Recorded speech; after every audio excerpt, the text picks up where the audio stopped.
How's it going on? This is Game Galaxy Zone, and I wanted to make a very quick video to the best of my ability here, kind of going over something that I recently found out about that sparked a little bit of an interest to me to want to make a video. And not just me, it seems as though other people have also caught on to this as well. So, before I wait too long on it, I'll talk about it right now.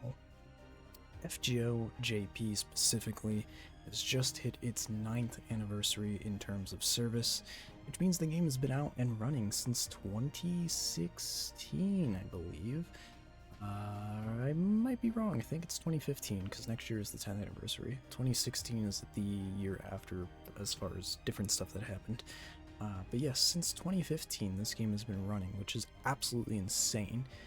And with every anniversary comes some really cool information, and I only started reading about this last year in the weekly Famitsu magazine. This is the 8th anniversary magazine, not copied, not printed. It is legitimately, I bought it to read through it because it has some very interesting blurbs dealing with their information, stuff that they did for the campaigns, and actual written articles and other information from both Takeuchi, Nasu, and Kinako.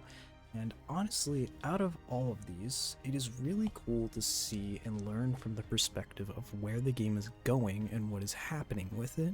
And much like the big thing that came out this year with Summer and the Anniversary Servant, I was genuinely curious to see a lot of the reactions and fan base that came along with voting into the stuff. But what I was not expecting was so much information related to the game itself, and one key big part is the fact that we even got something at the end of the anniversary stream confirmed itself, and that is that the second part, chapter 2, will be ending around this time next year as far as we are aware, or at least by next year.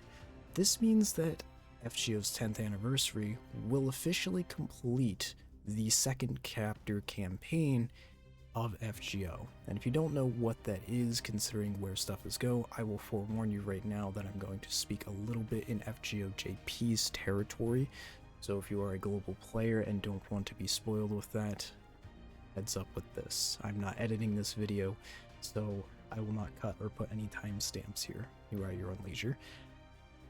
FGO JP's second, or chapter 2, starts with Lost Belt 1 and goes all the way up into current Ordinal Call 3. Yes, 3, because it just appeared off the summer event. We know that there is probably going to be a 4th and potentially even a final or a 5th, something of those kinds. This means that we are at least getting at least 2 more chapters after this point. Along with that, there was some very juicy information that not so much happened during the stream, but comes from this year's weekly Famitsu magazine. This one here. I'm holding it backwards. I had it ready and set for this, but of course I didn't. Which isn't only amazing, by the way. And yes, I have opened this. I've just recently resealed it so I can keep it kind of safe, because I've already done all the research I need to do with it, so I'm going to keep it like that. But yes, I'm not going to do any blurbs or anything from here. I'm just going to straight talk about it to hopefully save and get the point across as best I can.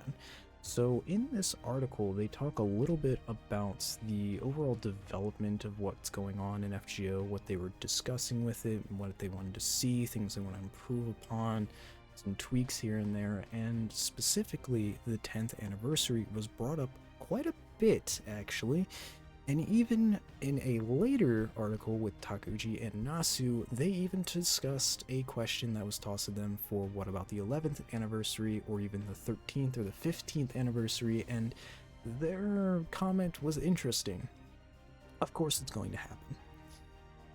Now, we don't know if that necessarily means that it's going to happen in the expectations that we know of, but I think what is going to happen is something that I want to talk about here as a theory. None of this is confirmed, I just wanted to point it out there and take it from there.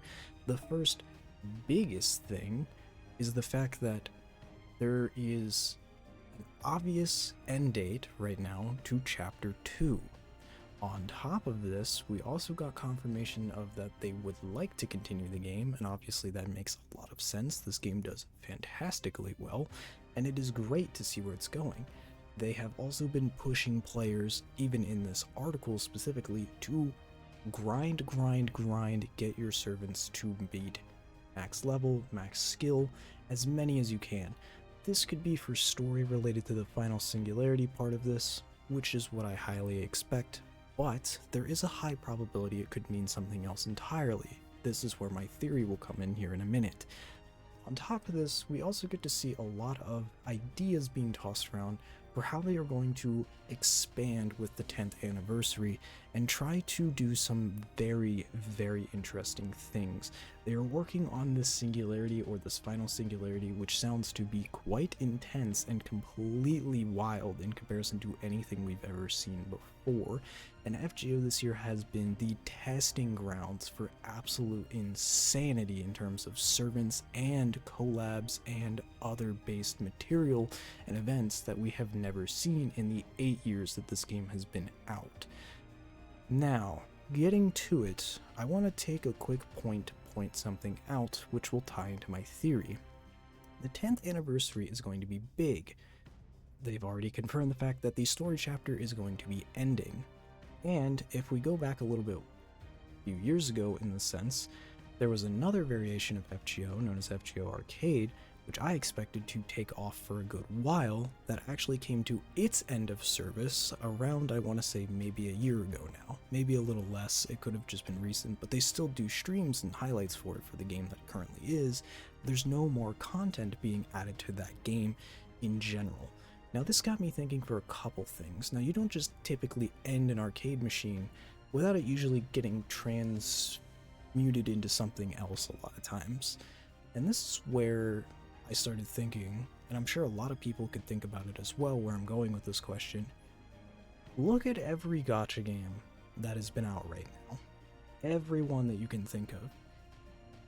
Within about 5 to 7 years that that game has existed, it has a new developed gacha game, typically in the open world style. I hate saying that, but all of these gacha games that are coming out, look at Azure Lane, Girls Front Line, Nikkei, Blue Archive, Hoyoverse, literally I could name tons of gacha games that are all original games that have now been on release to new games or even sequel transition games of themselves in order to bring more optimization, more customization, new engines and graphics and stuff like that.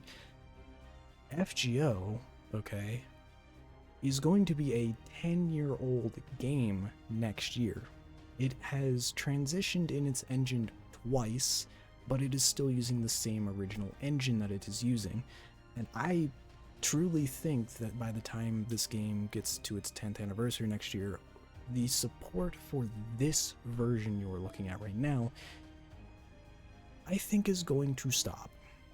And I think they are going to transition to a new version of FGO, and this version specifically will have some weird compatibility system with this game here and now. The 2.0 version, which is what I'll call it from here going forward, I think will have some universal system that allows you to transfer the account you currently have now into the new version. I can think of a pretty good reasoning for this is because they've recently made the AnyPillX account linking system, which now allows you to link your FGO account so it's not tied to a code. This means that it has the potential of being accessed via something else or another platform in order to be able to use your information. This has been around quite a bit on most gacha systems. Let's take Hoyoverse for example. If I want to play it on PC, I can play it on PC with an account. If I want to go to PS4, I can just log in with my same account and it'll just transfer and it'll just be there. So it's universal. I think FGO, if it makes a version 2, will be entirely updated, but I don't think they're going to just delete everyone or restart it entirely. I think there will be some way of account linking here. Maybe I'm wrong, maybe they would, but I just can't imagine them as a company to just drop this game entirely, and I don't think that's going to be the point in and of itself. But there's a lot of expectation to understand that that would make the most sense besides changing the current game as it currently is, because I don't think they would have the abilities or resources to do that, and at that point it's just too much. Now, before we even go any further with that, a lot of people might think, okay, no, they would never do that, and at this point, so many people have spent into it, I don't think that they would be happy just seeing this game die out for the sense of another. And what if we do transfer and it's not everything that we currently have? This has happened with games, not even gacha games, before, so it just makes a lot of sense. And here's what I say to that, okay? If FGO were to ever, at any particular point, transition to a new version and stop the EOS systems for the version we're looking at here, I think the best way to do this is to make an executable file for the game that allows you to download all of its current game data and add support for banners, all story, event, characters, and abilities to unlock specific various things into that file package, and then cut the service after a year and a half's worth of time. What do I mean by this? There are some gacha games, when they hit their end of service lifespan, they make it so that you can actually download the game as if it was like a physical, or I should say a digital copy of a game. You know, when you go to a PlayStation, well, I was going to say PlayStation, when you go to a virtual storefront, like Steam, for example, or even the PSN network or Xbox or whatever you're going to use, and you digitally buy a game, you are licensed to that game. You expect it to be. They don't have to do with this. This is free entirely, and we've been building into it, but for those that have been building into it, it would be nice to see as an outcome, and they don't lose anything for doing that because of the fact that the game is already done anyway. So there's a high probability that if they did, not only do people get to just experience the game without it needing to be connected to the internet anymore, because it'll be done, but you can have access to whatever and still enjoy it as a game, quote unquote, forever of its lifespan, where the new game will pick up and transition where it's going to go after the fact. I highly think that this is going to be a possibility, but considering how large and the amount of data that would be associated with that, I don't know if they could or even would attempt to do anything of that nature. Lastly is just the understanding of exactly where they would even take the transitions of a 2.0 and how the story would work from that. Personally, I think my theory for it is that as much as it would be nice to continue the story of FGO going into a chapter 3 per se, I'm just not sure what they would do. And personally, continuing along with both Fujimaru and MASH is great, but I had the realization recently where it's just like, they've been around for 10 years. I feel like trying to one-up the concepts of Lost Belts would be too much, and I feel like not an initial outcome for both the master and the servants that are a part of that original series.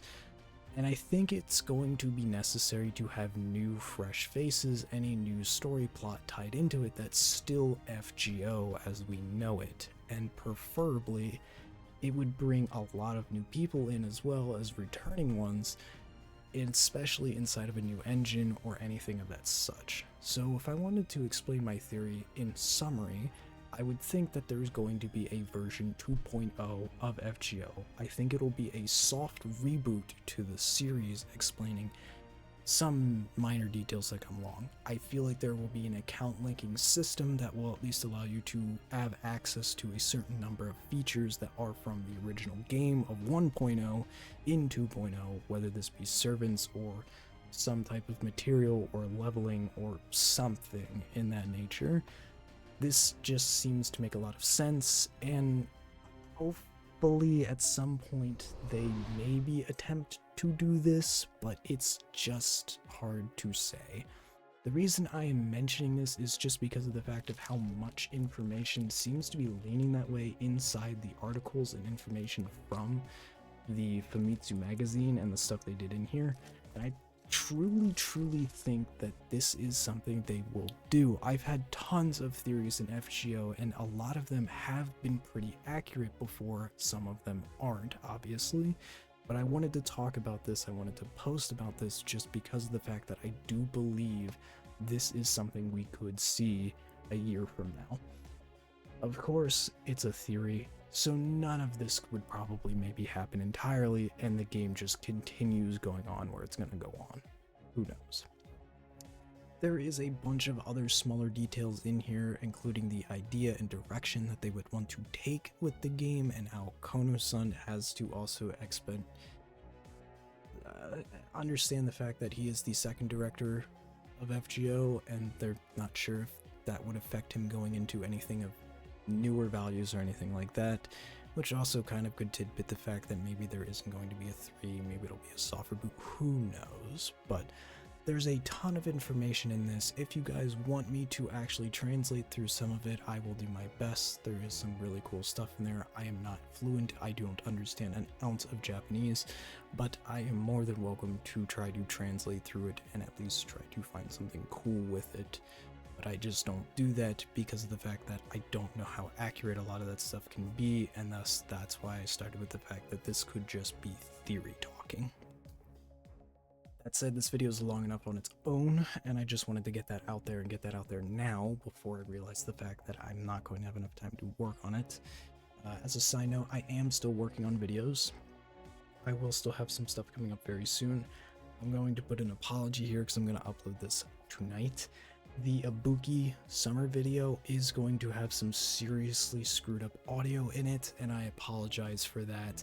There is nothing I can do with that. It was in a different environment, using software I have never used before, thus they kind of had some issues at the end of it. But I will post it anyway, and there will be some other videos coming soon too. That's all I have for you guys today. I just wanted to talk a little bit about that for the end of the night here for me, and try to also push this out to discuss that thought while it's on my mind, while it's still relevant for the most part. So like I said, let me know if you guys do want to see anything of the stuff in here. There's a lot of really cool fan voted stuff in this magazine as well. Some things you probably wouldn't have even guessed, like boyfriend, girlfriend material, teachers, popular servants, popular singularities, stuff like that. It's kind of comical, to tell the least, to say the least, but hey, it is what it is. Anyway, thank you guys for watching. Let me know what you think about the whole concept for the story down below. Do you think they are going to make a sequel game? Do you think they are going to soft reboot? Do you think they are going to continue doing what they're doing? Or do you even think the impossible that they might just end the game entirely? EOS and all, so who knows. But anyway, that's all I have. Enjoy whatever night, day, or morning you are watching this from, and I will be posting again very